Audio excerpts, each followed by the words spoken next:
चलो ये इनवर्स हो गया। हाँ अब इसके क्या निकालना है, आइगन स्पेस। चलो तो dimension of eigen space A inverse के लिए कहे तो टी इनवर्स के लिए कहे तो बातें की होती है भाई। कोई चीज ए इनवर्स टी इनवर्स के लिए निकालना हो आप उसकी मैट्रिक्स के लिए निकाल लो। तो dimension of eigen space for eigen value lambda बराबर 1 कितना हो जाएगा भाई, इसको थोड़ी देर के लिए बी मान लो, ये हो जाएगा n माइनस एन कौन है यहाँ 3/3 लगा दो formula n minus rank of b minus lambda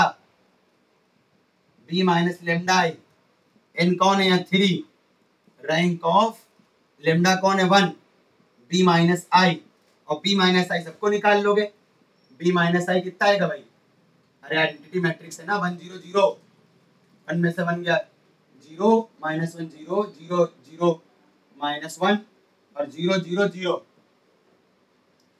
b minus आई,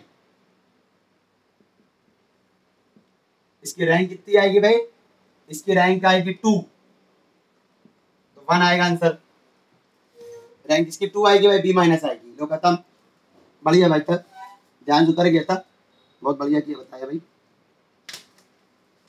और बताइए भाई, और पूछिए।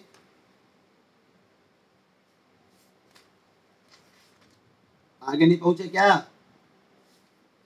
खाली 15 20 25 ही बोल गए।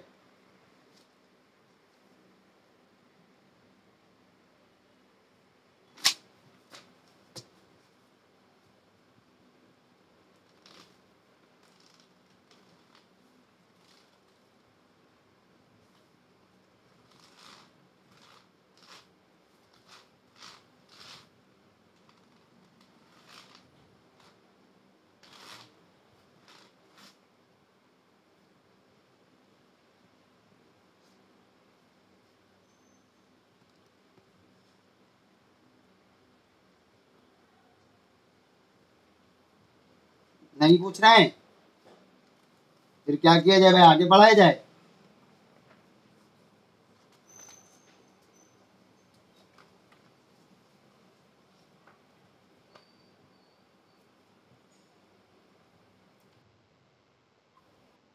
अरे तक सोच के पूछ रहे हो भाई।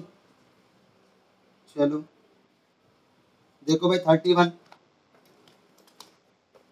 31 कह रहा है लेट ए बी, ए कोई n cross n non singular complex matrix है ए, और बी क्या है, ए ट्रांसपोज कॉन्जुगेट ए, ठीक है। तो लेमडा आइगन वैल्यू है बी की, तो आपको बताना है चार ऑप्शन में कौन सही है। लेमडा रियल है लेकिन लेस देन 0 है, लेमडा रियल है लेकिन लेस देन और इक्वल टू 0 है, लेमडा रियल है लेकिन लेमडा ग्रेटर देन और इक्वल टू 0 है, और लेमडा रियल है लेकिन लेमडा ग्रेटर देन 0 है। चलो सुनो भाई, देखो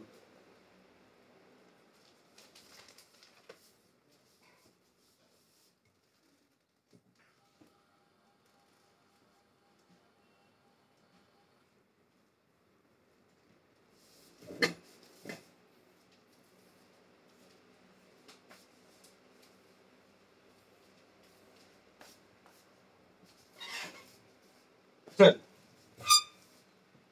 तो सुनना भाई क्या कह रहा है भाई, कह रहा है ए कोई नॉन सिंगुलर मैट्रिक्स है, ए क्या है कितने n बाय n की, ए जो है वो n बाय n की नॉन सिंगुलर मैट्रिक्स है।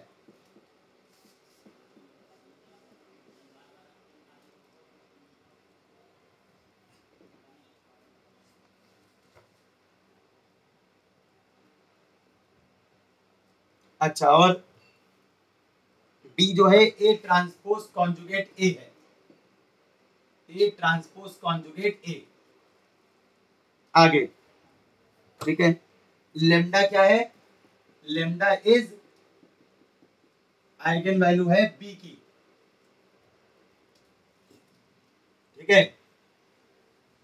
ए की आइगन वैल्यू नहीं दी हुई है तो चलो ए की कुछ आइगन वैल्यू मान ले रहे हैं, let eigen value of A is lambda 1 मान लिया। अच्छा अच्छा ए की आइगन वैल्यू ये है, तो eigen value of A transpose की वही सेम होती है। Eigen value of A transpose is lambda one. Transpose करने पे आइगन वैल्यू नहीं चेंज होती है, हाँ, लेकिन कॉन्जुगेट करने पे कॉन्जुगेट जरूर हो जाता है। ट्रांसपोज करके फिर कॉन्जुगेट करोगे तो अब लेमडा का कॉन्जुगेट हो जाएगा। तो अब देखो जरा सा, तो आइगन वैल्यू ऑफ, तो नाउ अब ये बताओ eigen value of A transpose conjugate A, ये कितनी होगी? ए ट्रांसपोज कॉन्जुगेट की लेमडा वन बार और ए की है लेमडा वन, स्क्वायर हो जाएगा। सही है? तो बोलो बी की, तो बी की आइगन वैल्यू कितनी है और ये किसकी आइगन वैल्यू है? इसकी कह लो या बी की कह लो, ठीक है ना? तो आइगन वैल्यू ऑफ बी, जब ये दोनों बराबर हैं तो इनकी आइगन वैल्यू बराबर। Eigen value of A transpose conjugate A, ये लेमडा है इसकी, और इसकी कौन है? लेमडा वन का मॉडुलस का स्क्वायर। यहाँ से साफ समझ में आ रहा है लेमडा क्या होगा, क्योंकि ये पॉजिटिव होगा हमेशा, 0 0 से बड़ा, तो यहाँ समझ में आ रहा है लेमडा, और वो भी रियल, मॉडुलस लगा ना, मॉडुलस मतलब रियल एंड रियल, क्योंकि मॉडुलस है भाई, मॉडुलस है ना। अगर लेमडा वन कॉम्प्लेक्स होगा तो भी कॉम्प्लेक्स का मॉडुलस रियल होता है, तो लेमडा यहां से दिख रहा है 0 0 से बड़ा, बट आपको दिया है A is non singular. A is non singular, A non singular का मतलब होगा डिटरमिनेंट नॉन जीरो, ए की डिटरमिनेंट नॉन जीरो। और ये बताओ जरा सा, फ्रॉम वन से आओ जरा सा, फ्रॉम वन से एक चीज देखो जरा, बी की डिटरमिनेंट कितनी हो जाएगी? ट्रांसपोज कॉन्जुगेट की डिटरमिनेंट इनटू ए की डिटरमिनेंट। अच्छा, ट्रांसपोज की डिटरमिनेंट तो वही रहती है, खाली इसको क्या हो, कॉन्जुगेट, डिटरमिनेंट कॉन्जुगेट होती है, और ये कितना हो जाएगा? जेड जेड बार हो जाता है मॉड जेड का स्क्वायर, और क्या हो जाएगा बोलो? तो बी की डिटरमिनेंट कितनी हो जाएगी? Non zero. बी की डिटरमिनेंट नॉन जीरो, क्योंकि ये नॉन जीरो है। कहां से? फ्रॉम टू से। अच्छा, डिटरमिनेंट नॉन जीरो का मतलब होता है कोई भी आइगन वैल्यू जीरो नहीं है। अगर एक भी आइगन वैल्यू जीरो हो जाती है तो डिटरमिनेंट जीरो हो जाता है, क्योंकि product of eigen value equal to determinant होता है। डिटरमिनेंट नॉन जीरो होने का मतलब है कि सारी आइगन वैल्यू नॉन जीरो हैं। So lambda is non zero. बात नोट कर लें, इनको ना मालूम हो, डिटरमिनेंट नॉन जीरो है, इसका मतलब है सारी आइगन वैल्यू नॉन जीरो है, क्योंकि अगर एक भी आइगन वैल्यू जीरो हो गई मैट्रिक्स बी की, तो आपको पता है डिटरमिनेंट होता है प्रोडक्ट ऑफ आइगन वैल्यू, तो डिटरमिनेंट हो जाएगी बी की आइगन वैल्यू, कोई ना कोई आइगन वैल्यू जीरो हो जाएगी। इसीलिए डिटरमिनेंट अगर नॉन जीरो है तो फिर लेमडा क्या हो जाएगी? सारी आइगन वैल्यू भी नॉन जीरो। तो इसका मतलब क्या हो जाएगा? सो इसका लेमडा यहाँ से ग्रेटर देन और इक्वल टू जीरो नहीं आएगा, सो लेमडा सिर्फ ग्रेटर देन जीरो आएगा। और रियल तो है ही, रियल क्यों है? अरे भाई ये मॉडुलस है ना, मॉडुलस हमेशा रियल होता है, मॉडुलस के बाद जो आता है रियल। तो ऑप्शन 4। और क्वेश्चन बताइए, पूछिए भाई।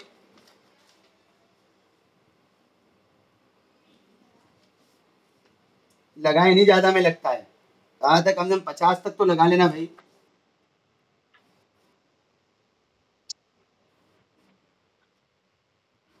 39, 39 कहाँ है भाई? ये चलो बढ़िया पूछा है, देखो वैसे तो डायरेक्ट था, लेकिन तब भी हम यहाँ पर आपको करके दिखा रहे हैं।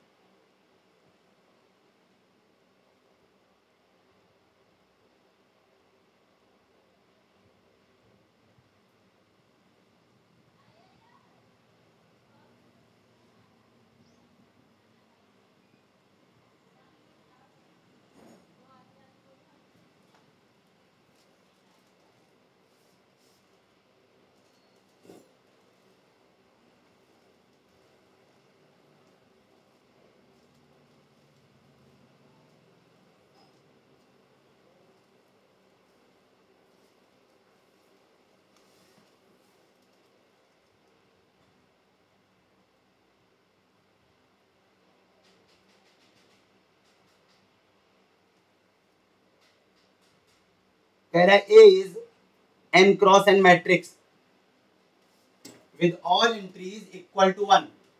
अरे यार इंक गिर रही है।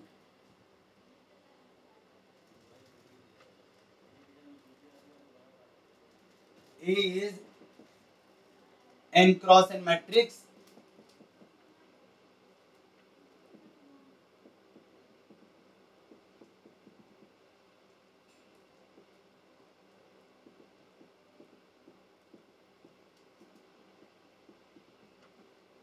सारी entry 1. 0 is an eigenvalue of A. 0 is an eigenvalue of A. ठीक है भाई. तो मल्टीप्लिसिटी ऑफ 0 बताना है भाई. वैसे डायरेक्ट n-1 होता है ये, लेकिन हम बता दे रहे हैं सारी एंट्री 1 होता है तो direct n-1 times 0 eigen value मिलती है. लेकिन तब भी मैं आपको बता दे एक बात भाई, अब आपको छोटे में करके दिखा रहे 3/3 की ले लो और यहाँ 3/3 डाल दो. ए ये ले लो. इसकी आइगन वैल्यू कितनी आएगी भाई? देखो जरा सा, इसकी आइगन वैल्यू निकाल लो. आइगन वैल्यू निकालोगे इसकी कितनी आएगी भाई? ये हो जाएगा आपका कितना? a माइनस लेमडा ही निकालोगे, ऐसे निकाल लो. लेमडा क्यूब माइनस ट्रेस और प्लस कोफैक्टर. कोफैक्टर सारे 0 आएंगे. 1 - 1 0. कोफैक्टर सारे 0 आएंगे. अब डिटरमिनेंट भी 0 आएगी. ये 0 हो गया, ये 0 हो गया, तो आ जाएगा लेमडा स्क्वायर कॉमन, बचेगा लेमडा माइनस 3. तो बोलो कितना आ गया? लेमडा स्क्वायर बराबर 0, लेमडा बराबर 3. तो लेमडा में 2 0 हो जाएंगे और एक 3 आ जाएगा. तो 3 ऑर्डर का होता है तो 2 बार 0 मिलता है. सारे एंट्रीज 1 1 में यही होगा हमेशा, ये चीज होता है हमेशा. तो बोलो लेमडा कितना हो जाएगा?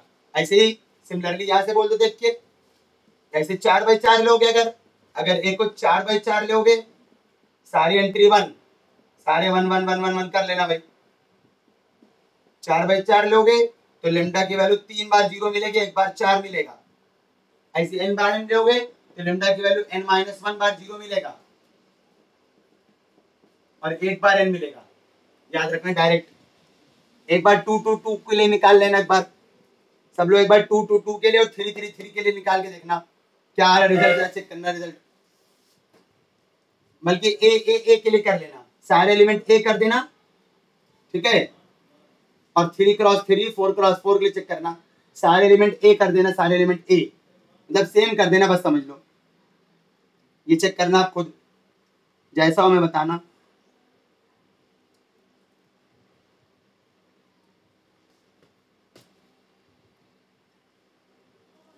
थर्टी 37 किसी ने नहीं किया हो तो उसके लिए बता दे. 37 के लिए इरेज कर दे. 37 भी इसी तरह का है. 37 इसलिए बता रहे हम. 37 में क्या लिखा पढ़ो. ए एम लिखा है आपको, एम लिखा है A square A B A C, A B B square B C, A C B C C square. यहाँ से कॉमन, यहाँ से बी कॉमन, यहाँ से सी कॉमन, तो यहाँ से बचा इस रो से ए कॉमन तो ए बी सी बचा. इस रो से बी कॉमन तो फिर ए बी सी बचा.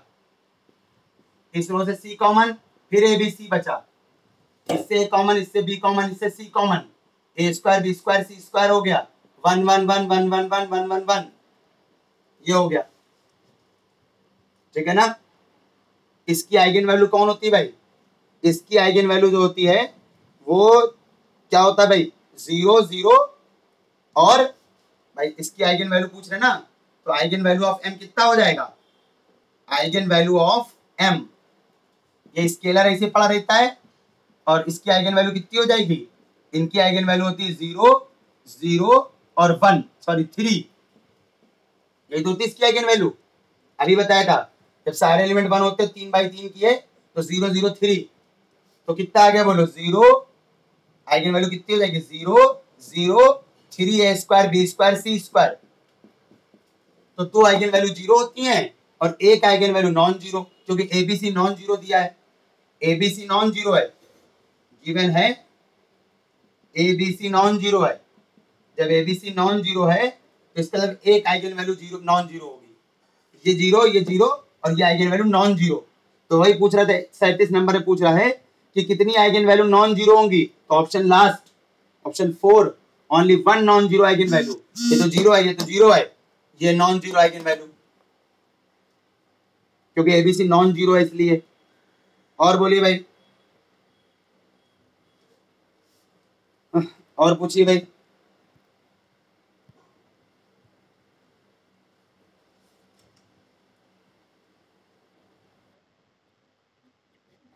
हाँ पूछिए पूछिए, क्यों नहीं पूछ सकते भाई।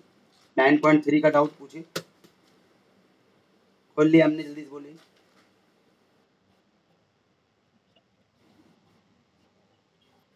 क्या निकालना है भाई? टी आर डायगोनालाइजेबल, कौन सी टी जो है डायगोनालाइजेबल ओवर आर ओवर सी डायगोनालाइजेबल है, तो पी निकालो, और पी निकालो तो उसके बाद एंड डी भी निकालो। तो चलो कर देते हैं भाई, पूरा बताना है ना पूरा।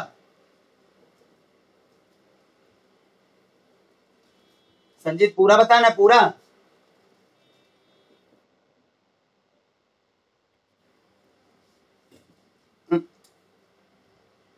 नहीं तो ओवर सी जरूरी थोड़ी है हो, अब वो तो निकाल के पता चलेगा।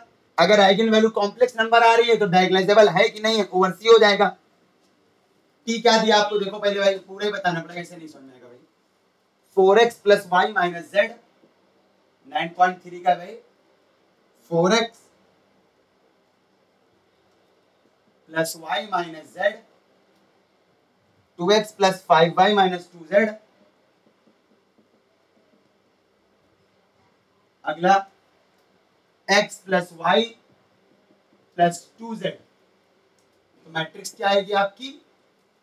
4x plus y minus z, 2x plus 5y minus 2z, x plus y plus 2z। 4 1 minus 1 2 5 minus 2 1 1 2, ये दिया, ठीक है। ये ए हो गई। अब भैया ऐसे नहीं हो पाएगा, ये आपको डायगोनालाइजेबल है कि नहीं, चलो वो तो बात की बात है। पहले तो आपको आइगन वैल्यू निकालो, फिर आइगन वेक्टर निकालो। पहले आइगन वैल्यू निकालो, कितना आएगा भाई? लैम्डा क्यूब माने ट्रेस 5 2 7 4 11 लैम्डा, और प्लस कोफैक्टर, ये गया 5 दूनी 10 और प्लस 2, ये आ गया। फिर आगे आगे आ जाओ भाई, ये आपके 5 के लिए करोगे, ये गया 4 दूनी 8 और प्लस 1 9। क्या कर रहे थे हम? 5 दूनी 10 प्लस 2 12, सीधे करो भाई। चलो 4 के लिए करो 5 दूनी 10 और 2 12, 5 के लिए करोगे 4 दूनी 8 और प्लस 1 9। फिर माइनस 1 के लिए करोगे तो 2, फिर माइनस 1 करे 2 के लिए, 2 के लिए करोगे तो 5 को 20 में 2 का 18 लेमडा, और माइनस डिटर्मिनेंट, ये लेमडा स्क्वायर होता है। डिटर्मिनेंट, डिटर्मिनेंट निकालोगे 4 के लिए पहले, 5 दूनी 10 और 2 12, फिर माइनस 1 के लिए 2 दूनी 4 और 2 6, फिर माइनस 1 हो जाएगा फिर से 2 माइनस 5 बराबर 0,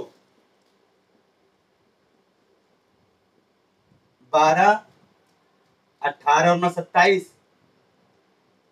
18 और 9 27, 27 और 12 39, 12 चौको 48, माइनस का 6 प्लस का 3 48, 12 चौको 48 भाई, 48 माइनस 6, 6 आया ना, अब बीच वाला 6 ही तो था, ये गया 2 दूनी 4 और 2 6, ठीक है ठीक है ठीक है। तो आ गया प्लस का 3, तो 48 और माइनस 3 45,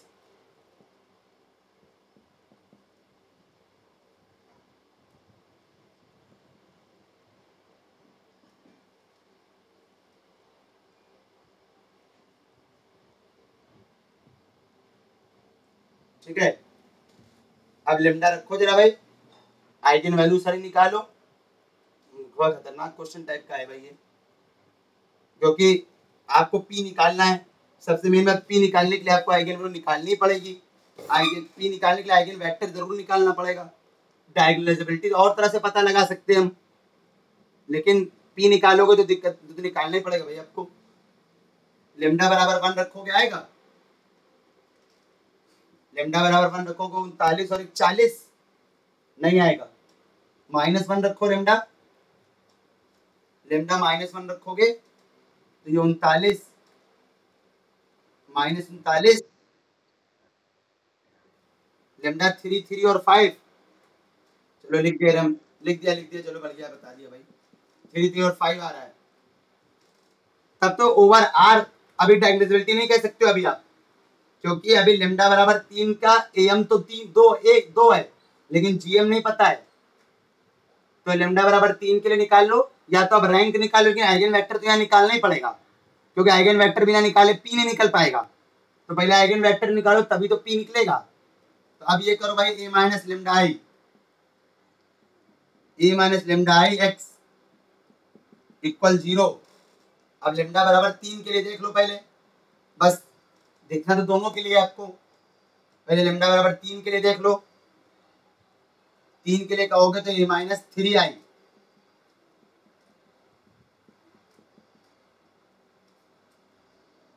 ए माइनस 3 आई तो हो जाएगा ए 4 माइनस 3, ठीक है ना भाई। अरे 3 आई ए माइनस 3 आई यही आएगा, 4 माइनस 3 2 ऐसे 5 माइनस 3 1 1 ऐसे 2 माइनस 3, और ये हो जाएगा आपका x1 x2 x3, ये हो जाएगा आपका 0 0 0, ठीक है।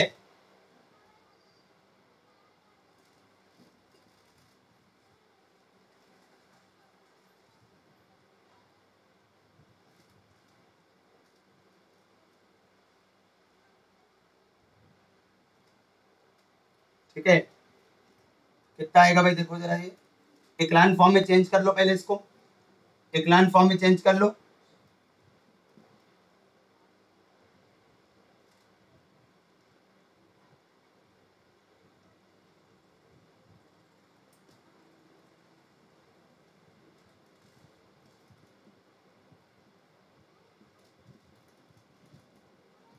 ये आएगा,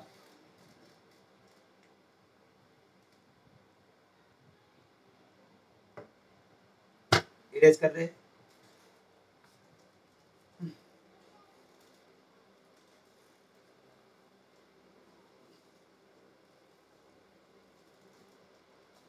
तो x1 minus x2 plus x3 equal to 0।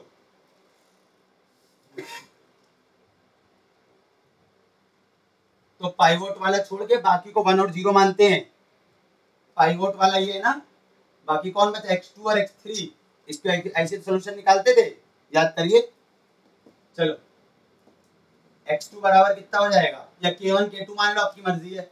एक को k1 एक को k2 मान लो, आपकी मर्जी भाई, अलग अलग तरीके आपको चाहे जो कर लो, ठीक है, चाहे जो कर लो, आपके अलग अलग तरीके भाई। k1 k2 मान लो, x2 बराबर k1 मान लोगे और x3 बराबर k2 मान लोगे, तो x1 बराबर हो जाएगा k1 minus k2।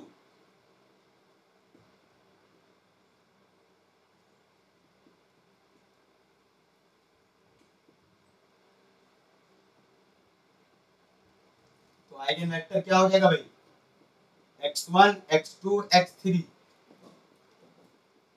k1 minus k2 k1 k2, तो हो जाएगा k1 k1 k2, ठीक है ना। और यहाँ पर हो जाएगा 0 और माइनस k2 0 k2, यही तो आएगा भाई। तो या तो k1 बाहर कर लो 1 1 0, k2 भी बाहर कर लो 1 0 1, तो ये आपका आएगा आइगन वेक्टर, ये आएगा आपका। तो बेसिस में कितने एलिमेंट होंगे, 2 होंगे। तो dimension of E lambda for lambda बराबर 3 के लिए कितनी आ जाएगी, बेसिस पहले बोल दो, basis basis of eigen space, basis of eigen space for lambda बराबर 3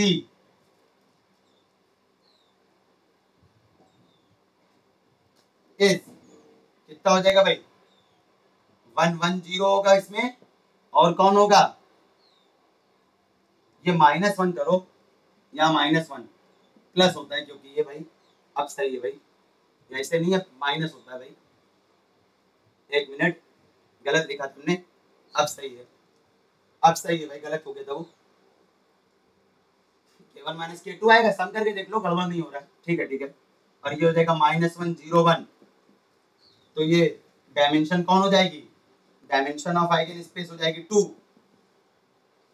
और डायमेंशन ऑफ आइगन स्पेस 2, और एम यानी जीएम कितना हो गया, एम ऑफ 3, तो एम ऑफ लेमडा बराबर 3 इज 2, जीएम ऑफ लेमडा बराबर 3 इज 2।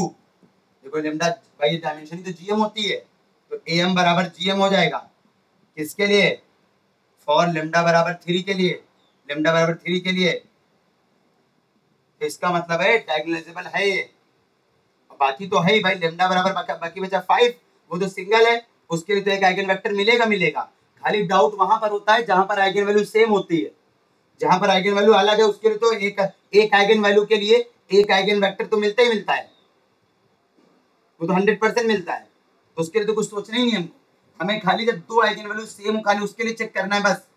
लेकिन अभी उसके लिए भी आपको निकालना पड़ेगा तब भी आपको, क्योंकि आपको पी पूछ रहा है, पी पूछ रहा है इसलिए, तो एम जी एम बराबर, तो इसका मतलब कितना हो जाएगा, सो ए इज या टी इज, आपका टी दिया तो T is diagonalisable, T is diagonalisable.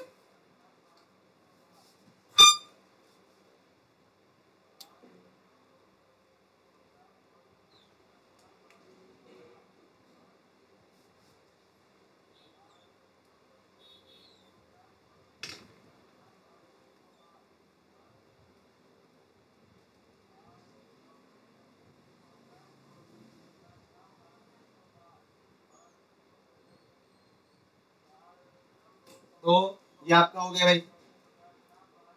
अच्छा, ऐसे लेमडा बराबर 5 के लिए निकाल लोगे, फिर पी निकाल लोगे, पी कितना हो जाएगा भाई, ये 110 और -101, और जो 5 के लिए आए वो यहाँ रख देना, खत्म, पी हो गया बस, बाकी तो निकालना आता ही भाई।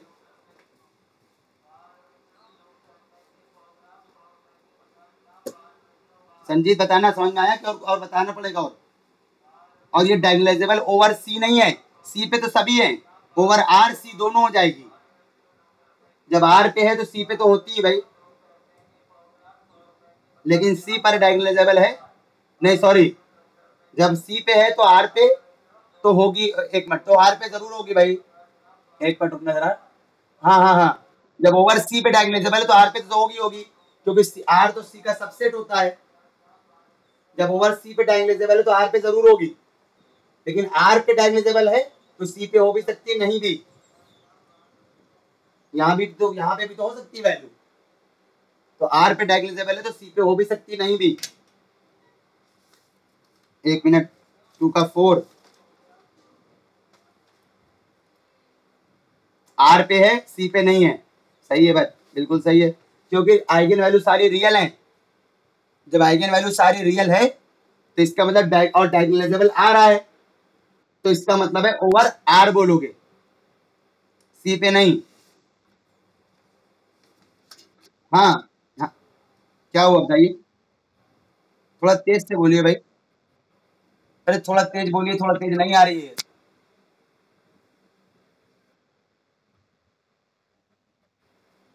एक मिनट, कौन सा था, 2 का 4, तो फिर हमने उल्टा बोल दिया भाई, रुक जाइए फिर,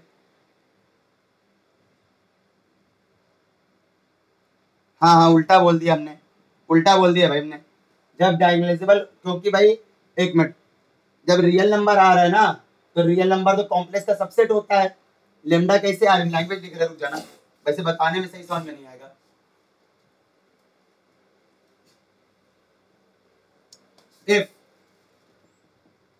if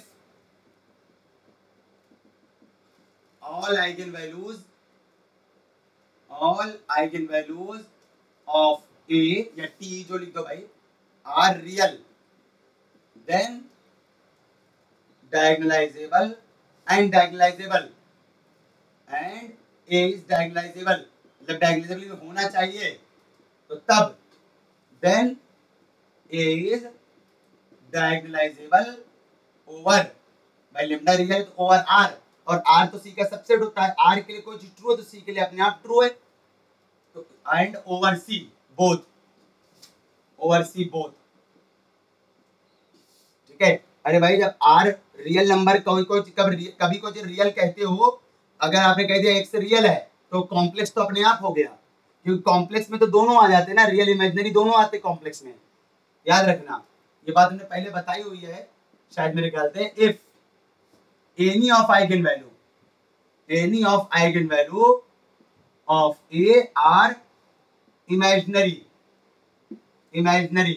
and A is diagonalisable, और ये आपका डायगोनलाइजेबल है, तो तब क्या होता है, तो देन आप कहोगे ए इज डायगोनलाइजेबल इमेजिनरी है तो रियल थोड़ी हो सकता है फिर, तो is diagonalisable over C but not are.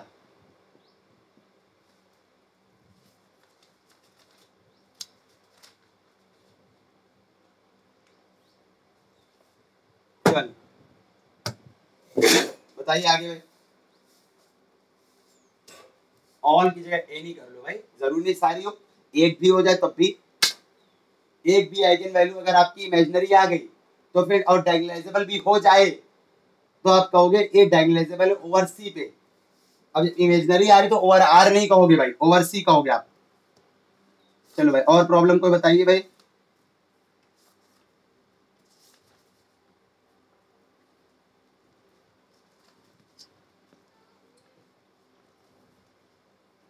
कि भाई ऐसे बार बार पूछना पड़ता है ना कि टाइम बहुत वेस्ट होता है, इसलिए भाई क्वेश्चन हम एक लिमिट तक क्वेश्चन दे रहे हैं, इतने लगाइए, बाकी प्रॉब्लम खत्म हो क्वाड्रेटिक फॉर्म, अब यही करना पड़ेगा भाई, आधी क्लास क्वाड्रेटिक फॉर्म आधी क्लास आपकी ये चली कल से, क्योंकि ऐसे बार बार पूछने में बड़ा टाइम वेस्ट होता है भाई, टाइम नहीं हम लोग को, अभी रियल पूरी बची है, रियल पढ़नी इसके बाद खत्म करे भाई आगे बढ़े, तो इसे पूछने में बड़ा टाइम जाता है भाई, इसलिए बहुत दिक्कत हो जाएगी ना, कल से आधी क्लास में होगा बस, अगर हम पूछेंगे नहीं भाई, आपने अगर बताना रुके भाई 1 मिनट भी रुके इसका मतलब है बात खत्म भाई, फिर हम आगे बढ़ जाएंगे, हम आगे चैप्टर पढ़ा देंगे, आपकी प्रॉब्लम नेक्स्ट टाइम पे आएगी फिर, तो इसलिए सब लोग लिख के लाओ, पहले से नोट करके लाइए, कौन सी प्रॉब्लम पूछनी कॉपी में लिख के लाइए अलग नंबर, इससे बहुत टाइम वेस्ट होता है, बहुत टाइम वेस्ट होता है, कम से कम 15-20 मिनट तो खाली हमने पूछने में वेस्ट कर दिया कि भैया कौन सी प्रॉब्लम पूछनी है, हम इसलिए पूछते भाई आपकी प्रॉब्लम कोई रह ना जाए, इसलिए इतना पूछते हम, इसलिए घर से नोट करके लाइए, कॉपी में अलग नंबर नोट करके लाइए, ये नंबर पूछना पहले से ही, यहाँ क्लास के टाइम मत देखिए कि हाँ ये प्रॉब्लम आई ये नहीं आई, तब की टाइम मत देखिए, ठीक है भाई हम क्लास डिस्कनेक्ट कर दे रहे हैं, बहुत हो गया, ठीक है कल डिस्कस करेंगे आधे टाइम में प्रॉब्लम और आधे टाइम में ये, नहीं तो ऐसे बहुत आगे हो नहीं पाएगा, क्योंकि आप इतने लगाओगे है नहीं, इतने सारे लगा पाओगे नहीं कि एक साथ इकट्ठा इतने सारे क्वेश्चन हो पाए। चलो भाई ठीक है ऑफ कर